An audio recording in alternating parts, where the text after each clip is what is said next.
This is my 1997 Jeep Wrangler known as Project Keeper, and today we're going to be doing a build overview as well as going over some other common questions I get on social media. So before we get too far into this, I want to apologize for any background noise or cars that drive by. I'm filming this at 7 o'clock on a Friday night, so might have a little bit of traffic and things like that to deal with, but I'm going to do my best to cut out that background noise and make it a little bit nicer to watch and enjoy for you guys. Let's start off, who am I? I'm Zach Guptill. For those of you that don't know me, I'm 21 years old. I'm from Grand Junction, Colorado, about 45 minutes to the east of Moab, Utah. I'm a full-time college student at Grand Canyon University in Arizona. I'm studying mechanical engineering, getting ready to start my senior year here in just a couple weeks. And this is, as I said, my 1997 Jeep Wrangler on tons and 40s. So we can start out by talking about a little bit about the history of this Jeep, how I ended up with it, how it ended up looking like it does today, and kind of some of those interesting things that are unique to everybody's build. So this is, as I've said before, 1997 Jeep Wrangler Sahara. It's got a 4.0 with the AX15 5-speed and a 231 with a slip yoke eliminator kit. It's got about 155,000 miles on it, and I've been driving it for about 5 years now. So my dad bought this Jeep when I was 7-ish, maybe 8 years old. I grew up in it. He put a 4-inch lift and 33s on it with stock axles and no lockers. Did some forest road stuff, some dirt roads, really light wheeling when I was growing up. And when I turned 16, it became my daily driver. I added a few upgrades and along the way, sliders, the rock sliders that are currently on it, the Genrite tire carrier and corners once I got into college. But for the most part, it was just a daily driver. I didn't really wheel it. Stuff I was doing was mostly cosmetic or repairs to keep it running because it is an older vehicle. And then I drove it up until the summer of 2022, last summer, that it was like that on stock axles, and decided I was ready for the next step and threw tons and 40s under it. So there's a lot of time frame there, and I'm sure I've shown you a couple small pictures of the steps along the way to get to this point. But yeah, that's kind of the history of the Jeep, and we'll get into breaking down everything that's underneath it. So we will jump right into it with this front axle. So this is a Dana 60 out of a 2008 F250. It has got Artec high steer arms and steering on it. It's trussed up and currently has a Moto-Built Dana 60 cover on it that is taking a little bit of abuse off the rocks, so we're going to be swapping that out for a Yukon cover in the coming weeks. It is currently stock shafts and stock hubs. You can see it's also running, I'm running PSC Hydro Assist steering. I'm actually running a full PSC kit, but we'll cover that a little bit later. And it has seen some better days after the Great American Crawl. In this front axle, I am running Yukon gear and axle 538 gears, and the front carrier is actually welded with the hubs. I did that just before Easter Jeep Safari this year because I was tired of not having a front locker. And overall, I'm pretty happy with the decision. It'll get swapped out for most likely another Yukon Grizzly in the future when I have a little bit of time. As you can tell, there are a couple things about this front axle that are a little bit different than some builds you'll see. For one, I am running 14-inch coilovers in the front. I'll talk a little bit about that suspension stuff a little bit more. I'm running the stock sway bar still because it was a little floaty on the road when I was driving it. And I will address the elephant in the room right now of the atrocious looking bump stops, which is what these massive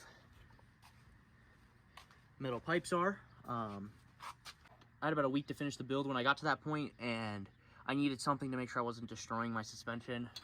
So I had some square tube lying around and welded bump stops that work. As you can see, they have definitely been used. That is a result of going a little too fast in the desert. But overall, I'm really happy with this front axle. It's still running stock shafts and ball joints and U-joints, and it's done really well for me. It's a pretty common swap nowadays, that kingpins are a little bit harder to find. So moving on to the rear axle. So this is a 14 bolt out of a 2005 full-size Chevy truck. I'm just running stock axle shafts and an Artec TJ swap truss. As you can tell, it's running coil springs, all thanks to Artec. I'm running Yukon gear and axle 538 gears back here as well as a Yukon Grizzly locker. So why did I go with the Yukon Grizzly locker? It's a question I get pretty often, and really it comes down to one simple thing.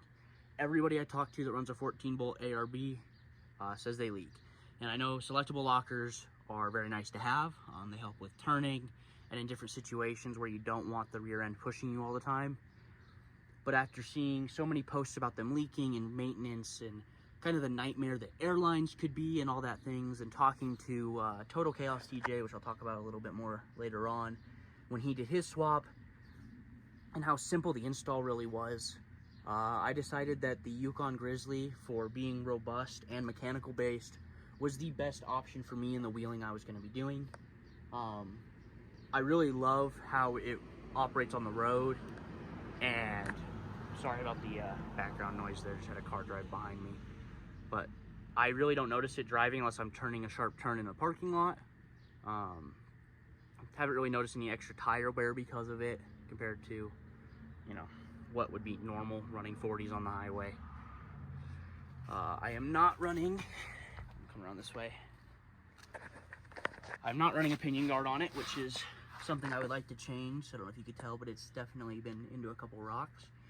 It's running a moto-built 13-bolt shave kit, which shaved about a half inch to 3/4 of an inch off the bottom, giving me just a little bit more clearance. And I'm running front and rear. Actually, I'm running R1 Concepts slotted rotors and brake pads with stock calipers for both axles, respectively. In the rear here, I'm running an Adams drive shaft as well as in the front. And you can't really tell, but my front drive shaft is a little bent, but they've held up really well. Really great people to work with, and they got me the axles really quickly, which was awesome. So I wanted to take a second and talk a little bit more about Yukon gear and axle specifically. I'm obviously running their gears in a rear locker, and I'm sure you noticed I have the logo plastered on my door. But I get a lot of questions about why I chose Yukon gear and axle, and I can tell you it has very little to do with the sticker on the door currently. I am a part of Team Yukon now, and I love working with them. They're an awesome group of people. But when I was looking for parts, that really wasn't something on the table for me. I was not a big Instagram account. I don't really feel like I still am. But I am working with Yukon currently, which has been a great experience. But when I was picking gears and the rear locker and things like that, what really guided that decision making for me was that I knew I could trust the parts.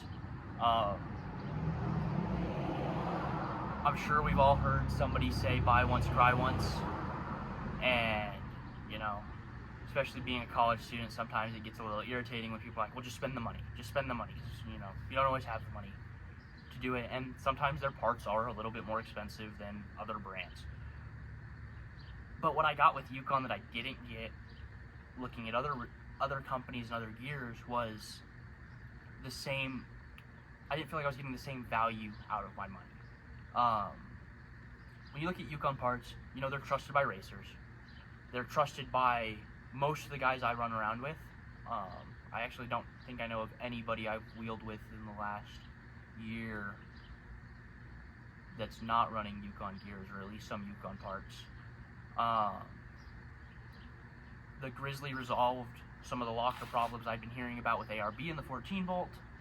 They were available through multiple distributors, or even Randy's Worldwide, who I ended up ordering actually most of the parts through. And I felt that if it's good enough for racers, and good enough for the people I know are beating on their Jeeps harder than I ever will, that it would probably be good enough for me. And being a college student, doing a swap like this, we all know it's not cheap. And I was going to be investing a lot of money and time into building this Jeep, so I felt that putting that money into something I felt was a good investment and a quality part was worth the couple extra dollars I had to spend.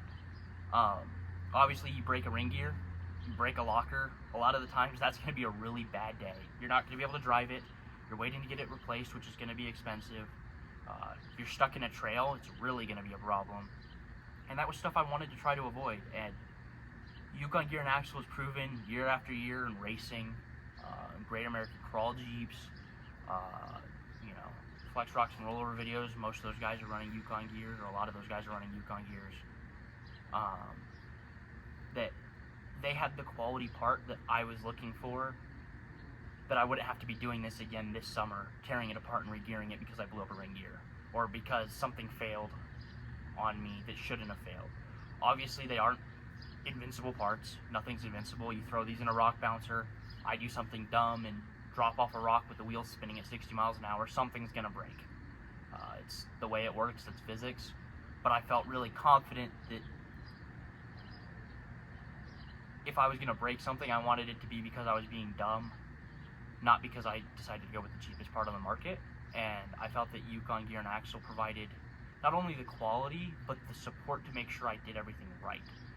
Their guides are really great on making sure you're breaking in the gears right, and how to set up your patterns correctly and things like that. And I did all of this by myself. I'd never re-geared an axle before, and I would like to think it went pretty well. I mean, we've been running it about a year now, wheeling it pretty hard, and it's held up really well. So talking wheels and tires, I am running a 17-inch Dirty Life Roadkill beadlock, true beadlock. And as you can see, they've taken up a little bit of abuse. Some of the other ones are actually a little bit worse with the rock rash. I've been really happy with them. I'm running a 4.5-inch backspace on them. They've worked really well. This is the second set of tires I've put on them, and they went together pretty easily both times. And they are wrapped in a 40-inch Maxxis Razor. I got these tires used.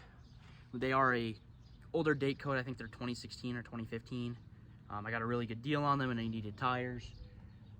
Due to their age, they are chunking and wearing a little bit quicker now. Between that and a couple other issues with, you know, bending my tie rod and having to drive it on the highway after that, and the welded front diff driving around Moab for a week, they are worn down pretty bad in the rear now because I swapped them from the front. And I will probably be going to a Nitto or a Mickey Thompson after this. Not sure exactly which route I want to go. It might just depend on the price of the tires at the time I order. They've been a good tire. They've got some decent traction. I don't want to judge them too harshly because I take them used, and they're old, and I'm driving on slick rock most of the time, so traction is there regardless. They've held up pretty well. I mean, a couple chunks and slashes here and there, but I, knock on wood, haven't had a pinch flat or a you know, sidewall slice, but that's stuff that can happen to every tire, so I wouldn't really hold it against it even if it had. I typically run them at about 8 psi off-road, and yeah, they've worked great for me so far. They are in need of replacement at some point, but yeah, overall the Dirty Life Roadkill beadlocks have held up really, really well. I've put them into a couple rocks, broken a couple rocks. Really happy with the decision to go that route. Actually ordered through Beadlock Marketplace on Facebook from Ryan, if any of you guys have heard of him or met him. Super great dude to work with, had the wheels to me very quickly, and had a really great deal on them, and that's why I ended up going with Dirty Lifes over other brands initially. And you know, they've held up well, and what I've seen of other people's Dirty Lifes, they're holding up well in race vehicles. So overall, I'm really happy with the wheel and tire selection I've got right now. It'll probably change up in the future, like most things, but for now, it's what I've got, and I'm happy with it. So moving on to the most important part of the build, in my opinion, talk about suspension a little bit. So as you can tell, it is no longer the stock wheelbase of a TJ. It has been stretched to 101 inches. It's about 6 in the rear and about 1 in the front. It is running coilovers up front and coil springs in the rear. So this kit is a full rock crawler suspension kit. The center section, which some of you might recognize from some other builds, is rock crawler's kit, lower control arms and their joints, as well as their shocks and springs. So this kit comes designed to stretch the TJ about 5 inches, and I pushed it a little bit more than that. With that, the skid plate and stuff are replacing the stock skid plate. Obviously, you can see it drops it a little bit to give it a little bit more of a flat belly, at least at the skid plate level. The lower control arms and upper control arms are steel, and as you can tell, they have been into a few rocks already. This kit has been really great so far. The joints work well on the road, it handles great, and overall I'm super happy with it. I talked to quite a few different people and a lot of them recommended this kit, and so I ended up going this way and working with Bob over there to get it all ordered. And yeah, the kit has done me well for the last year. I want to say just about exactly a year that I've been driving it both on the highway and through some pretty wicked trails. So moving under here a little bit better, as you can tell, I do not have a rear track bar or a gas tank. So because I stretched it so far with the 14 bolt, it's such a large axle, I went to a fuel cell to just kind of get the gas tank out of the way. So there's a lot more room than most TJ and LJ owners are used to under here. The rear end is triangulated, it's just single triangulation, which gets rid of the need for the rear track bar and changes up the handling a little bit, but I've been really happy with it. The shocks are Rockcrawler shocks. They are outboarded without having to French the frame, and Rockcrawler coil springs. And eventually I will go to coilovers back here, but so far I've been really happy with it. It flexes pretty well, which I'm sure I'll pop in a picture here of showing it articulated out in the rear. It does have a little bit of rear steer or rear tracking, which is just a symptom of single triangulation. And I haven't run any of the numbers on it, but I've been really happy with it so far.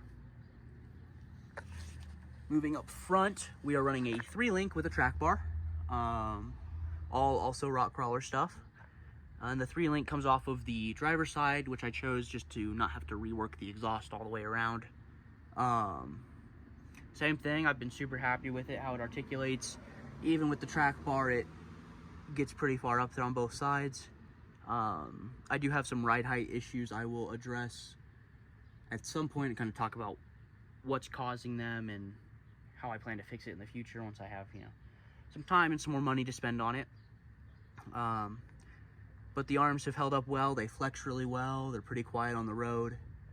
Normal clanking and, you know, squeaking of Rockcrawlers, but other than that, it handles amazing on the highway. It'll drive 75 miles an hour down the highway, and then, you know, hop off the road and do some pretty tough rock crawling. And that leak is getting pretty bad. Moving on, I haven't really gotten into the skid plate. Part of that is the ride height, but this is all Rockcrawler skid plate with the transmission mount built into it, and it defends both the skid plate and the bottom of the transmission. Eventually, I will add an oil pan skid plate, but that is something I'll have to get to at some other point. The exhaust is pretty much just a straight pipe with a muffler that sits right about here and dumps right behind the skid plate, so that way I'm not worrying about it. And of course, I have my fairly new sticker from Broke Boys Off-Road to show off if I ever, you know, end up deciding to take a trail. Taking a step back, we're gonna move on to kind of talking about the outside before we get under the hood and talk about the interior. So, for those of you that don't know, I obviously run KC highlights. I love my KC lights. I know a lot of people aren't the biggest fan of light bars, and it's definitely gotten close to a couple trees and rocks that I'll eventually probably end up hitting it. But I love my KC daylighters. These have been on the Jeep. The front bumper ones have been on the Jeep since my dad built this bumper. And, you know, I love them.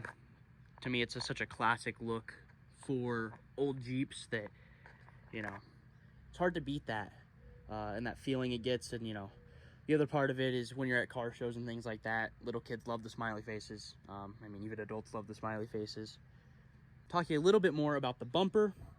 This bumper is a combination of 1/4" and 3/8 steel, all custom built. My dad built it back when he was building the Jeep up the first time. You can't even tell, but it's slammed into quite a few rocks.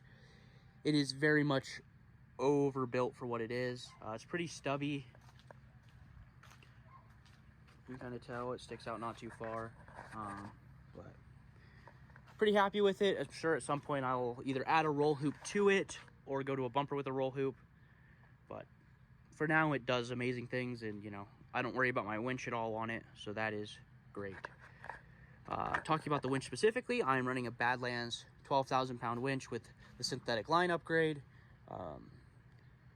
I am running the remote, wireless remote upgrade, and it's done pretty well for me. At some point I would like to upgrade to a Warn, but we're balling on a budget, so it's done well for what it needed to, and it's recovered me when it needs to.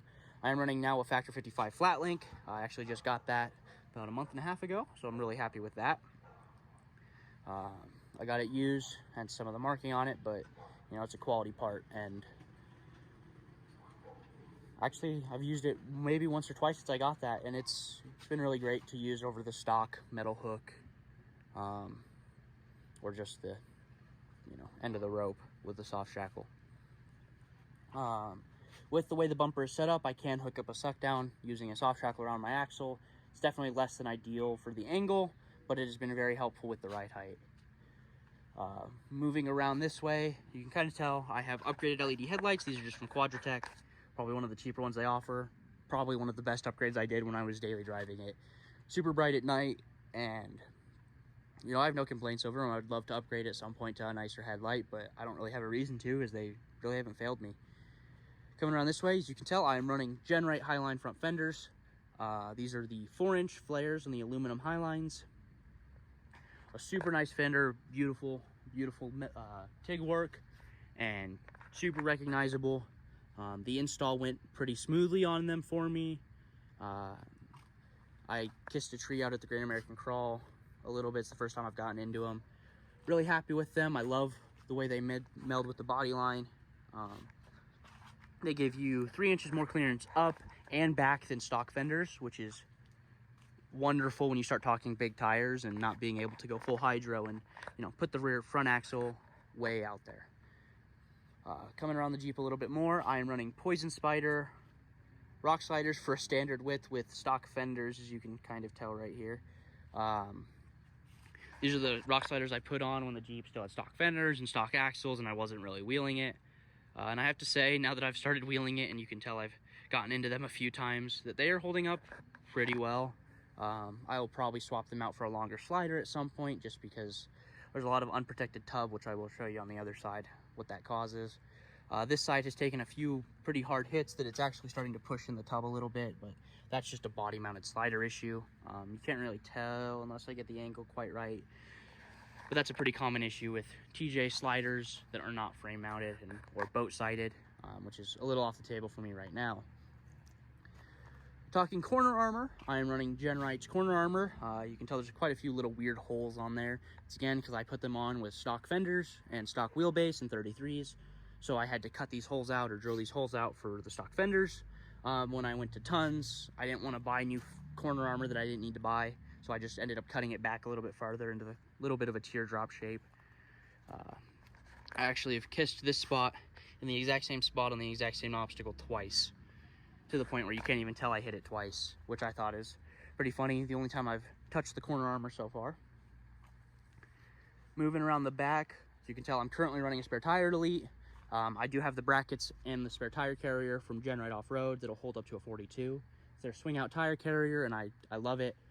It's great for road trips and longer trips, and, you know, areas where you don't want to have to run back to the trailer to get a spare. With that, this summer I have been wheeling tougher trails closer to parking lots and trailering, so I decided to take it off, and it made a huge difference in my weight distribution. So that's why it's currently off. It might come back on. I can throw a picture on there to show you what it looks like with the 40-inch spare on the back. I think it looks pretty awesome. Custom rear bumper with my backup lights, brake lights and turn signals that are, you know, modified from stock, obviously, recessed. The rear cross member and bumper has taken a few hits. As you can tell, there is a pretty great bend in that. I run a receiver hitch recovery point, which has taken quite a few other hits. Coming around the other side, obviously I still have my fuel cell thing that is not hooked up at all because I don't have a fuel tank under there.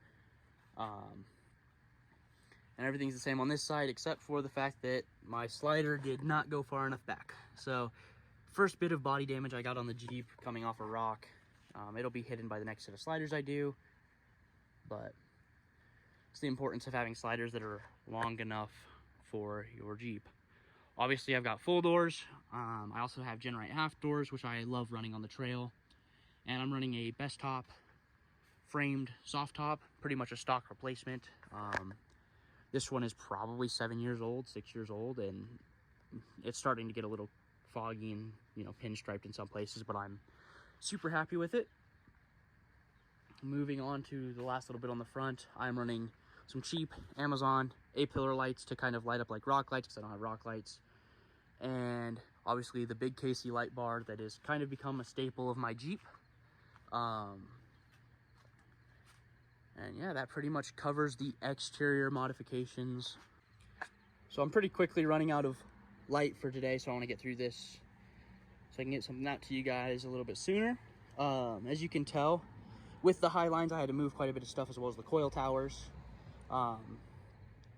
Obviously, the first thing you can tell, my airbox is different. I'm just running a cone filter from AutoZone. Probably will upgrade to a Can at some point, but for now it works fine.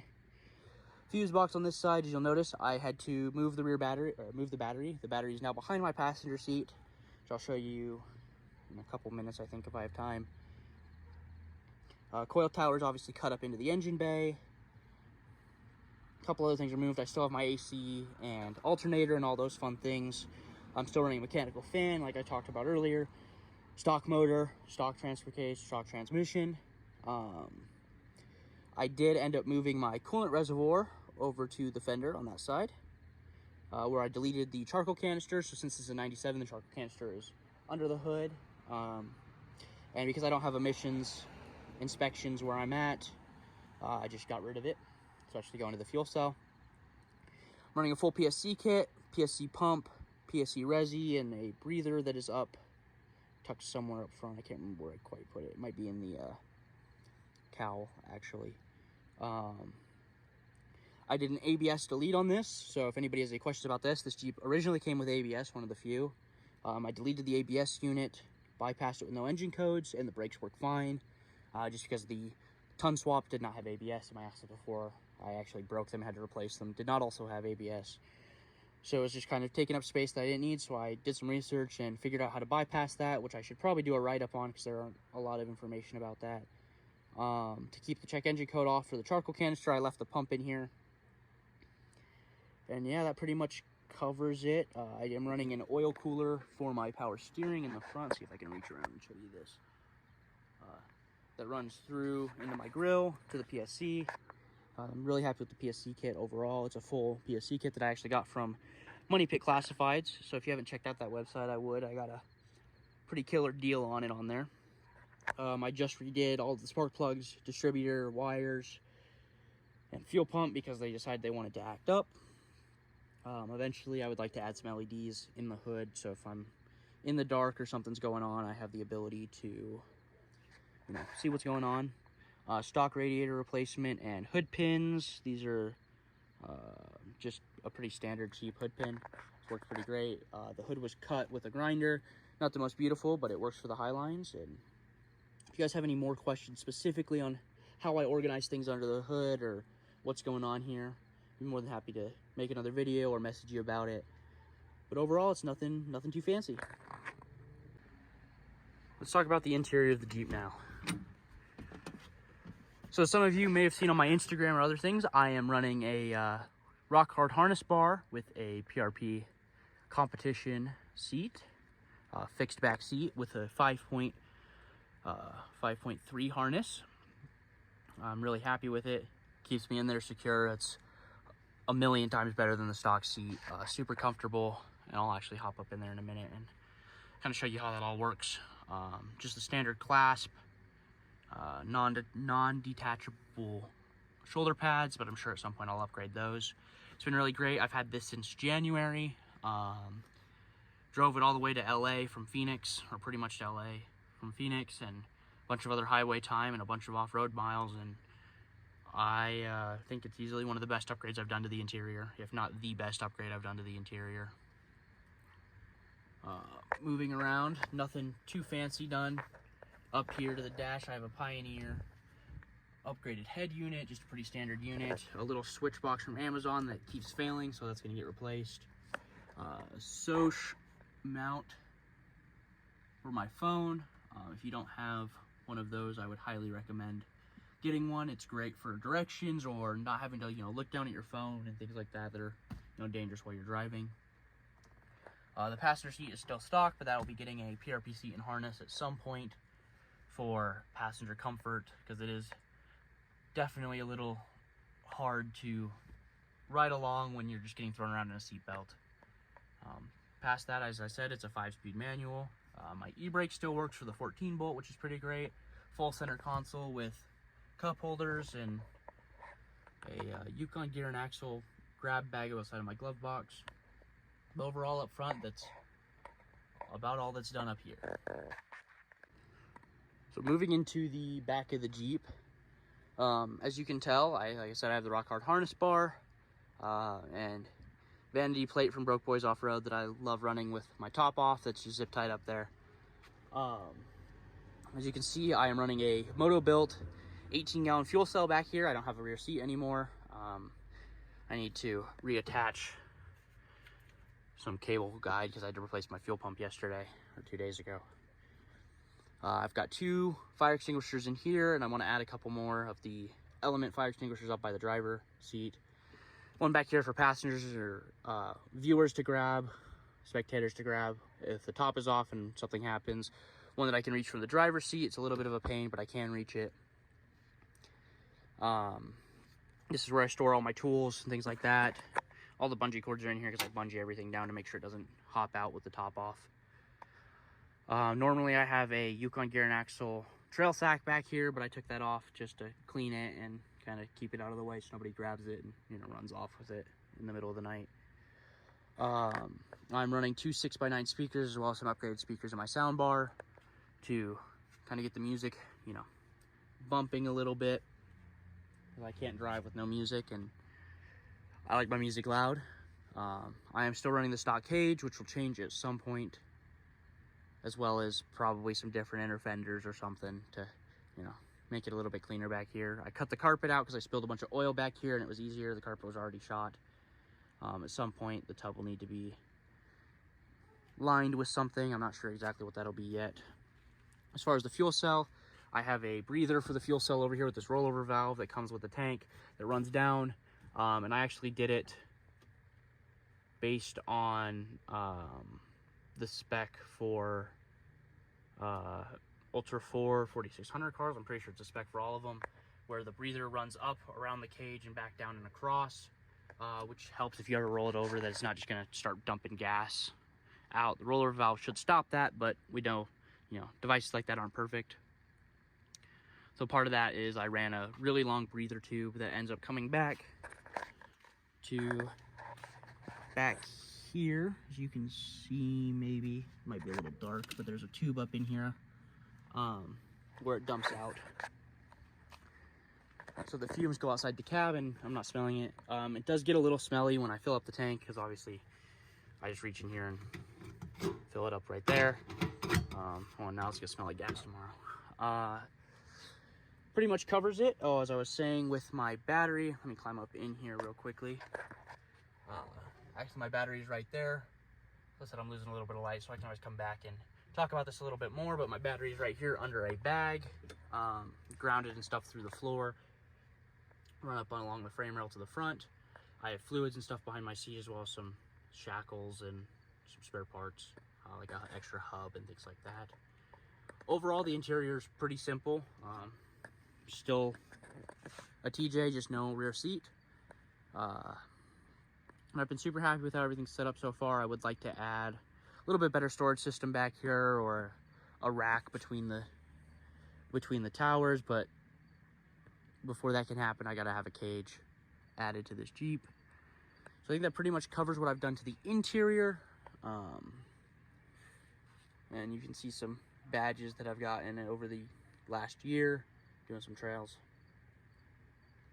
But yeah, if you guys have any more questions about the interior or whatever, I can definitely talk about that. I'll hop up in there right now and show you what it looks like with the harness on and how it all fits around me. So I started losing light a little bit quicker than I was hoping, so I'll probably have to revisit some of this and talk about it a little bit better when I can show you guys things a little bit clearer. Hopefully got over some of the biggest stuff. But finishing up talking about the interior, obviously I'm sitting in the seat. My harness bar is just below my shoulders, which is how you're supposed to install harnesses. I believe it's like 10 to 15 degrees downward is the maximum angle you're supposed to have. These are 5.3 harnesses.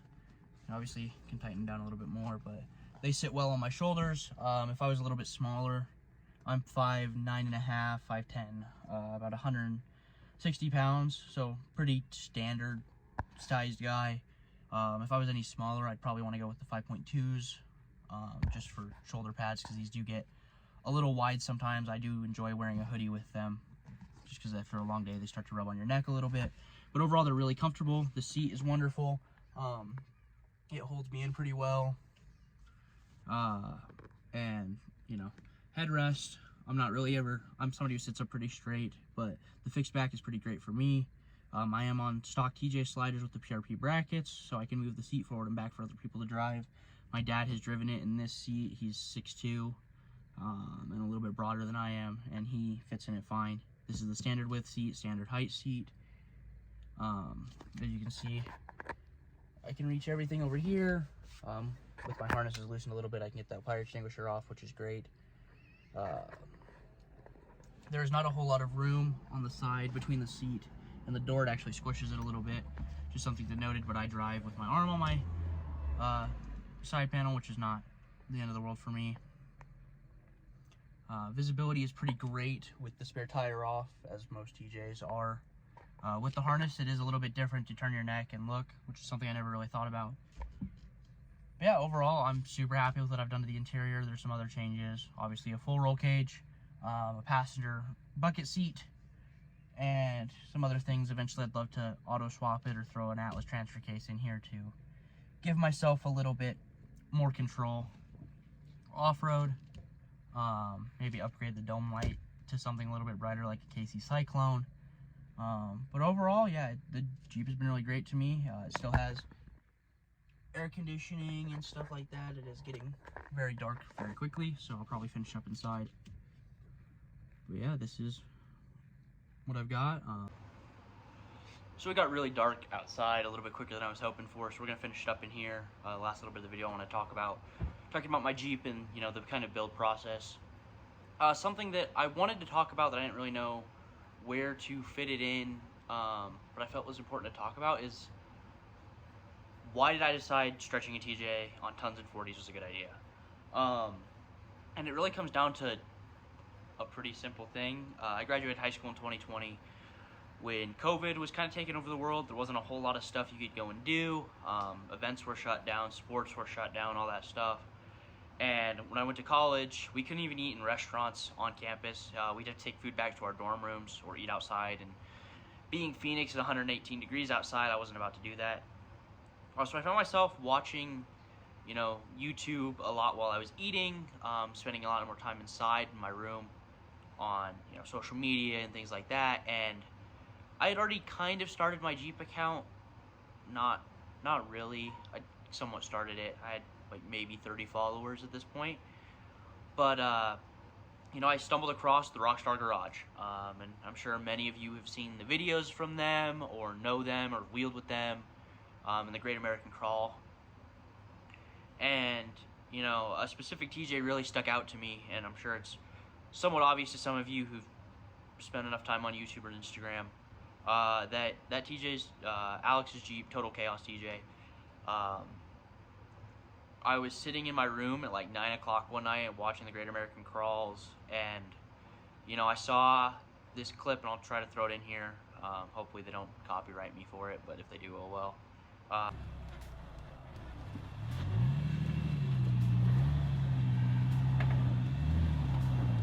There was a lot of like sideways. There was. There was. Like everyone was standing on top of you, like looking down. Yeah.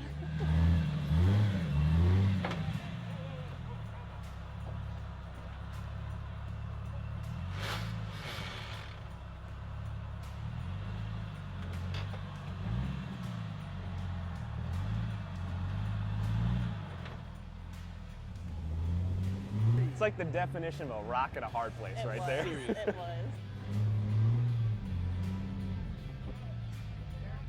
So yeah, so I saw that clip of Alex wheeling his TJ on tons and 40s, and you know, at that point I was like, yep, that's what's next. That's what I want to do with my Jeep. You know, I've always been interested in wheeling. When I was little, I'd watch off-roading videos to fall asleep at times. Been around Jeeps and, you know, mud and things like that for a lot of my life. And those videos kind of determined that, yep, that was the path I wanted to take, regardless of what it took to get there. And in talking to Alex and reaching out to him and talking to him, I learned a lot about what it takes, what kind of things you're looking for, really understanding what kind of wheeling you want to be doing, and like learning as much from him as I could through Instagram messages and things like that. And then I got the privilege of riding with him in Table Mesa for the Great American Crawl, which was awesome. That was before I'd even really started buying parts for Ton Swap. I don't think I had anything at that point, and it was when I was 150% sure, like, yep, this is happening. Like this year, I'm doing this. Some other people, Recoil TJ, another person who pops up in the Great American Crawls quite a bit, who's doing an awesome build right now. If you haven't seen his, you should go check out his YouTube page, Recoil Off-Road, I believe is what it is. And he answered a lot of my questions on Instagram and gave me some really great advice that not a lot of other people gave me. Things like count on having your Jeep down for a while, and you know, figure out what you want to do and do it to the best you can right away instead of doing multiple steps. Some other really influential people, Cord, Bombshell JKU out of Phoenix, you know, helping push me in the right direction for parts and not doing Dana 44s and all this other, you know, skipping a lot of the money waster steps is, I guess, the best way to refer to them. And I owe another huge shout out to, obviously, Gen Ride Off-Road, Tony Pellegrino, Jeff Perkins. Jeff, I want to say it was 2021, came out to Rock Junction, a local event here in Grand Junction, Colorado. And, you know, at that point, I'd already talked to Alex a little bit, quite a bit, and Jordan, Recoil TJ, a bit, about, like, what I wanted to do and what I was, like, kind of hoping for my Jeep to, you know, kind of follow in their footsteps of ton swapping and stretching. And he spent probably 7 hours talking to me at this event on Saturday, you know, about his Jeep. He took me for a ride in it. First time I'd ever ridden in a TJ on anything bigger than, you know, 33s. Actually, the biggest Jeep I've ever ridden in. You know, his fresh LS swap and 40s and coilovers, and, you know, first time I'd ever been in a bucket seat, and a lot of that stuff was really influential in pushing me in the direction I went, and kind of changed my perspective on, you know, this is something I really realistically want to do. So when it comes down to the question, people ask themselves, like, why did I decide tons and 40s instead of Dana 44s and 37s or Dana 44s and 35s, is I knew that if I was going to do it and going to spend the money, I wanted to be rubbing shoulders with the best of the best. I wanted to be out there, you know, I want to do stuff like Pritchett, and I want to go run trails in Montrose or go out to the Hammers and be able to get out there and party and know that I built something I can trust, but that I'm also not regretting decisions. I know a lot of people go to Dana 44s and regret it and end up going to tons immediately after, and I wanted to skip that. And I had a lot of great people in Arizona, Dom and Oscar, Adventures by Night, and DeGrouch JKU, kind of helped push me in the right direction and kind of talk about their experiences and what they were doing,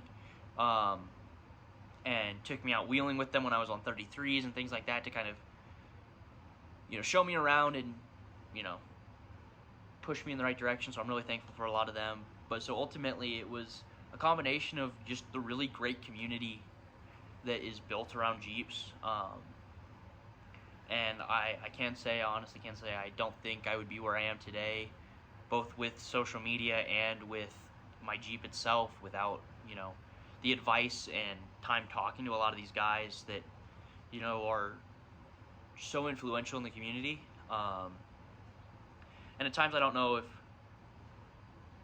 they realize the impact they have on a lot of, you know, other people, and, you know, the impact their rigs and their experiences have.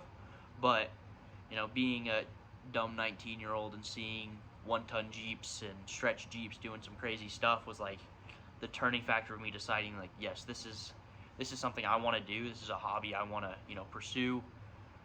And, you know, kind of the flipping point of deciding, yes, this is something I'm going to be serious in. It's important to acknowledge the fact that, like, I know I wouldn't be where I am without people willing to talk to me and share their experiences and share how great this hobby can be. So I kind of want to throw this in at the end of the video and talk about that a little bit. Just because I felt it's a very important thing to cover in a video like a build, because I know my Jeep would not be built the way it is without any of them. But I think that wraps up what I wanted to talk about with my Jeep, my build. I did lose quite a bit of light before I got to stuff like the interior, so I can always go back over that more or DM you guys on Instagram.